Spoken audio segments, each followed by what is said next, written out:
स्वामी विवेकानंद जी ने कहा था कि ये दुनिया सबसे पहले हर अच्छी बात का मजाक उड़ाती है, उसके बाद उसका विरोध करती है और आखिर में जाकर के उसे स्वीकार कर लेती है। नमस्ते दोस्तों, मेरा नाम है आरजे कार्तिक। आप देखना शुरू कर चुके हैं मेरी नई लर्निंग सीरीज सीखोगे नहीं तो जीतोगे कैसे। और आज जिनकी बात करने जा रहा हूं वो विख्यात आध्यात्मिक गुरु स्वामी विवेकानंद जी हैं। उनका जन्म 1863 में 12 जनवरी के दिन हुआ था, जिसे हम भारत में युवा दिवस के रूप में मनाते हैं। 1902 में 4 जुलाई के दिन वो परलोक गमन कर गए। 39 सालों की इस जीवन यात्रा में मात्र 39 साल उन्होंने जिंदगी जी, लेकिन इन 39 सालों में उन्होंने इस दुनिया को, देश को इतने अच्छे और शानदार विचार दिए हैं कि अगर आप उनमें से किसी एक पर भी इंप्लीमेंट कर लें तो शायद आपकी जिंदगी हमेशा के लिए बदल जाए। 1893 में जब उन्हें बुलाया गया था यूएसए में शिकागो में विश्व धर्म महासभा में, 2 मिनट का समय उन्हें मिला था अपना भाषण देने के लिए, और वो भाषण आज भी याद किया जाता है क्योंकि उन्होंने अपने भाषण की शुरुआत की थी, मेरे प्यारे अमेरिकी बहनों और भाइयों। ये जो शुरुआत की पंक्ति थी, जो शुरुआत के शब्द थे, इन्होंने हर किसी का दिल जीत लिया। यूरोप में, अमेरिका में, अपने देश में, भारत में, सब जगहों पर सनातन धर्म की आवाज को पहुंचाने के लिए, सनातन धर्म की जो सोच है उसे पहुंचाने के लिए स्वामी विवेकानंद जी ने रामकृष्ण मिशन की स्थापना की थी, जो कि आज भी अपना काम कर रहा है। वो अपने गुरुदेव रामकृष्ण परमहंस जी के सबसे प्यारे शिष्य थे। उनसे सीखने के लिए बहुत सारी बातें हैं, लेकिन वो 5 बातें, बड़ी 5 बातें जो हर किसी को सीखनी चाहिए। आइए बात करते हैं उनकी 5 learnings from Swami Vivekananda ji. Learning number 1, सीखने वाली सबसे बड़ी बात जो स्वामी विवेकानंद जी से है वो है इंसान के अंदर दया का भाव होना चाहिए, दूसरों की मदद करने का भाव होना चाहिए। एक छोटी सी कहानी है और मुझे बहुत पसंद है। मैंने बचपन में स्कूल में सुनी थी, तब से मुझे आज तक याद है। स्वामी विवेकानंद जी की माताजी ने उनसे चाकू मांगा। स्वामी विवेकानंद जी ने चाकू ला करके दिया। माँ किचन में कुछ काम कर रही थी और जब चाकू उन्होंने माँ को पकड़ाया तो जो चाकू की तेज धार थी वो अपनी तरफ रखी और जो कवर था वो माँ के हाथ में था।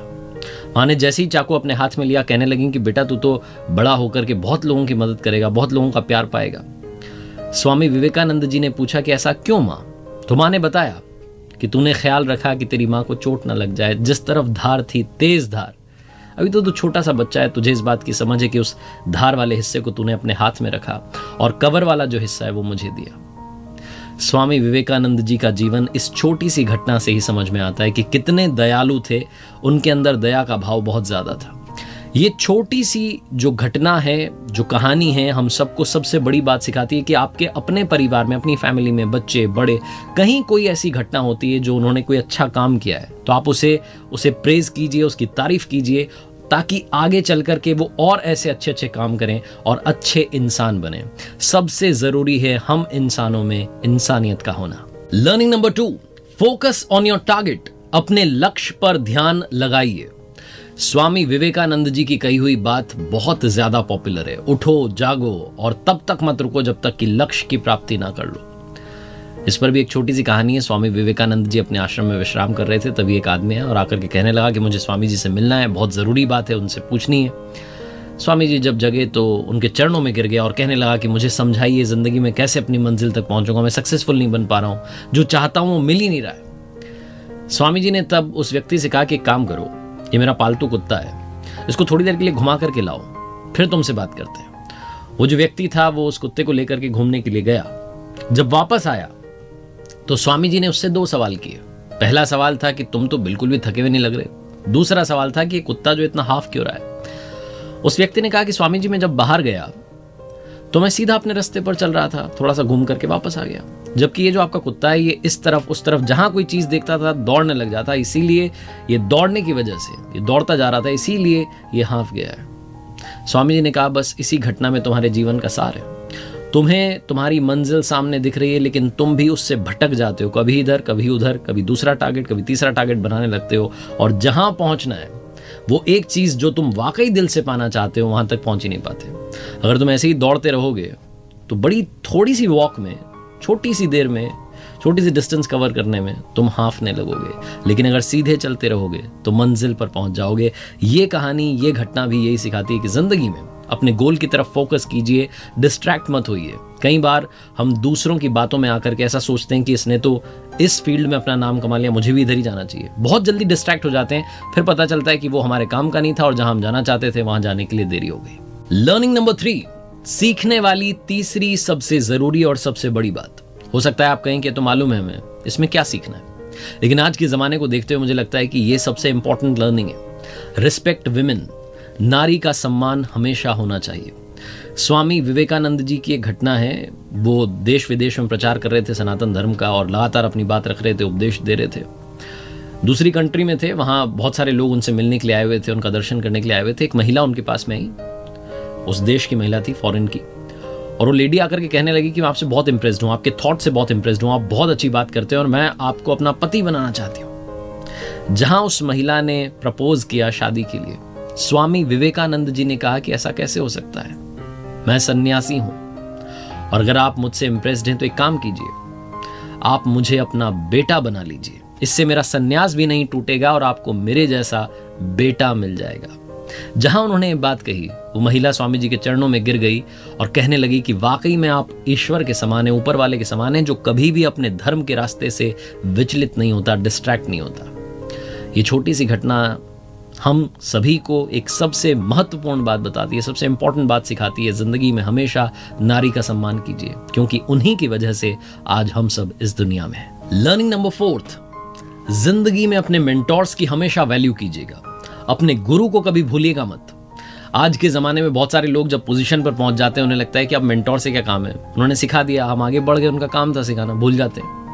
हम ये भूल जाते हैं कि मेंटोर वही है, वो गुरु वही है जिसने हमें रास्ता दिखाया, रास्ते पर चलना सिखाया, और मंजिल तक अगर हम पहुंचे हैं तो गुरु का सबसे इंपॉर्टेंट रोल है। स्वामी विवेकानंद जी अपने गुरुदेव रामकृष्ण परमहंस जी के लिए जिंदगी भर समर्पित रहे। हर पल हर श्वास को उन्होंने गुरुदेव की सेवा में लगा दिया था, समर्पित कर दिया था, 100% डेडिकेशन था। एक बार उनके जो गुरु भाई थे, जो रामकृष्ण परमहंस जी के शिष्य थे, वो नाक सिकोड़ते हुए दिखे कि कहाँ मतलब जाकर के इनकी सेवा करनी पड़ती है। थोड़ा सा उन्होंने सा नफरत जैसा चेहरा बनाया।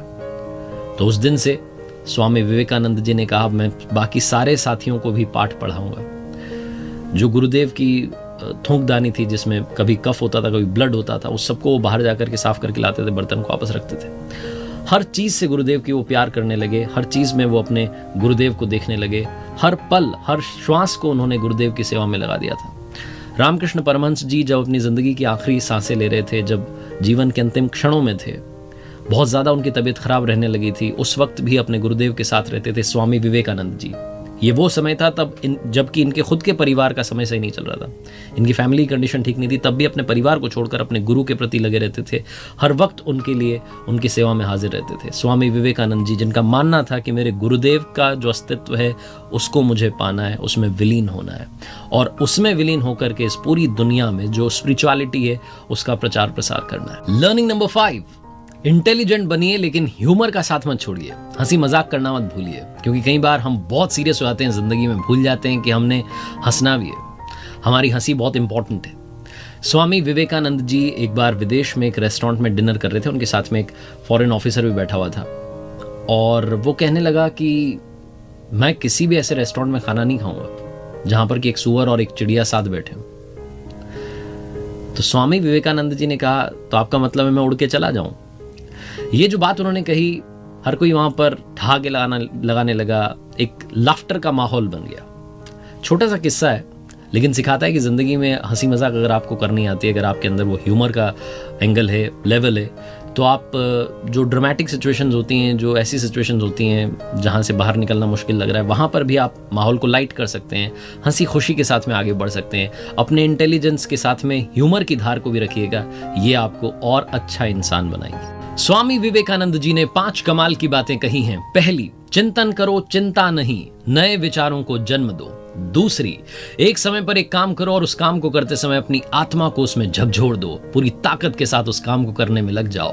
तीसरी, उठो जागो और तब तक मत रुको जब तक कि लक्ष्य की प्राप्ति ना हो जाए। चौथी, जब तक जीना तब तक सीखना। और 5वीं, ये दुनिया एक जिम है और यहां हम अपने आप को मजबूत बनाने के लिए आते हैं। और जाते जाते बात करते हैं स्वामी जी के जीवन के अंतिम क्षणों की। अपने जीवन के आखिरी दिन उन्होंने शुक्ल यजुर्वेद की व्याख्या की और कहा कि एक और विवेकानंद चाहिए ये समझने के लिए कि इस विवेकानंद ने अब तक क्या किया। उनके शिष्य कहते हैं कि 4 जुलाई 1902 को जो आखिरी दिन था स्वामी जी का इस दुनिया में, उस दिन भी उन्होंने अपनी दिनचर्या को बदला नहीं। सुबह सुबह 2-3 घंटे ध्यान किया और ध्यान में उन्होंने महासमाधि ले ली। बेलूर में गंगा किनारे चंदन की लकड़ियों पर उनकी अंत्येष्टि की गई। इस किनारे उनकी अंत्येष्टि की गई, दूसरे किनारे पर 16 साल पहले उन्हीं के गुरुदेव रामकृष्ण परमहंस जी की भी वहां अंत्येष्टि की गई थी। बेलूर में आज वहां मंदिर है। स्वामी विवेकानंद जी के जो विचार थे उनको आगे बढ़ाने के लिए उनके शिष्य लगातार काम कर रहे हैं। उम्मीद करता हूं कि इस वीडियो से काफी कुछ आपको सीखने को मिला होगा। स्वामी विवेकानंद जी के जीवन से, उनके थॉट से सीखने के लिए इस दुनिया में बहुत कुछ है जो इस दुनिया को ही बदल सकता है। जाते जाते बस यही कहूंगा जो हमेशा कहता हूं, ऊपर वाले के आशीर्वाद के साथ, अपनी सच्ची मेहनत के साथ और अपनों के प्यार के साथ कर दिखाओ कुछ ऐसा कि दुनिया करना चाहे आपके जैसा। याद रखिए, हर सोमवार सुबह 9:30 बजे मेरे साथ देखिए एक नई कहानी।